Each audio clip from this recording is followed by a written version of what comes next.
Take any number that ends in 5, square it, and something strange happens. Let's look at a few examples. The answer always ends in 25. Always. No matter what number ending in 5 you start with. This isn't just a mathematical curiosity. In ancient India, merchants discovered this pattern and used it as a powerful shortcut for mental calculations. How could they square large numbers instantly without any paper or calculator? This mathematical trucal spread across continents through trade routes, passed down from generation to generation of merchants and mathematicians. Today, you will learn how and why this trick works. This trick will help you calculate the square of any number ending in 5 in your head, faster than a calculator. Let's begin. But first, try to think yourself. Pause the video and try to calculate 95 squared. Let's start with a simple example. The first step of our trick. Now, let's focus on the first number, which is 1. Here's the clever part. We take this number, 1, and multiply it by 1 more than itself. So that's 1 times 2. This gives us 2. Let's highlight this number. It's crucial for our final answer. Now for the magical part. We take our result, 2, and simply append 25 to it. Watch what happens. And there we have it. 15 squared equals 225. This might seem like a coincidence, but as we'll see with more examples, this pattern works every time. Let's try another example to reinforce this pattern. Let's try a bigger number. How about 75 squared? Following our pattern, we split 75 into 7 and 5. Now we focus on the 7. We multiply 7 by 1 more than itself. That's 7 times 8, which gives us 56. Let's highlight our result, 56. Now for the magic. We append 25 to 56, and just like that, we get 5,625. As you can see, it works even with 2-digit numbers. But would it work with 3-digit numbers? Let's see if that works with 3-digit numbers. Let's try 325 squared. As before, we split our number, but this time into 32 and 5. Notice how we keep everything before the 5 together. Now we focus on 32. Even though it's a 2-digit number, we'll treat it exactly the same way.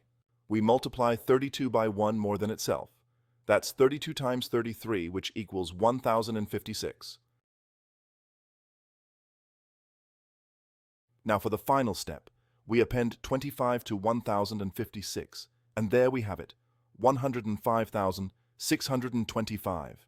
We've just squared a 3-digit number using the same simple technique. This method works for any number ending in 5.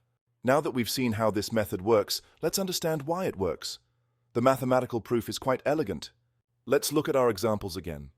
Notice how each number ends in 5 but has different digits before it. We can represent any such number using algebraic notation where A represents the digits before 5. To understand why our shortcut works, let's write out the full algebraic expansion. When we expand this using the square of a binomial formula, we get 3 terms. Let's simplify each term. The first term becomes a squared times 100. The middle term simplifies to 100a, and 5 squared is 25. Combining these terms and factoring out 100 from the first 2 terms. And finally, we can factor the expression inside the parentheses to get a times a plus 1. This explains exactly why our shortcut works. Let's break down how this formula gives us our shortcut. The 100 means we're working in the hundreds place. Let's see this in action with our examples.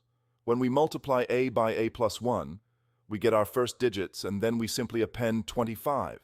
Notice how in each case, multiplying by 100 is the same as adding 2 zeros, and then we just add 25 to get our final answer. Add 2 zeros to 2, and then add 25 to get 225. Add 2 zeros to 6, and then add 25 to get 625. Add 2 zeros to 56, and then add 25 to get 5,625. Add 2 zeros to 1056, and then add 25 to get 105625. This method works because we're creating space for the 25 in the ones place, while our first calculation handles the number of hundreds.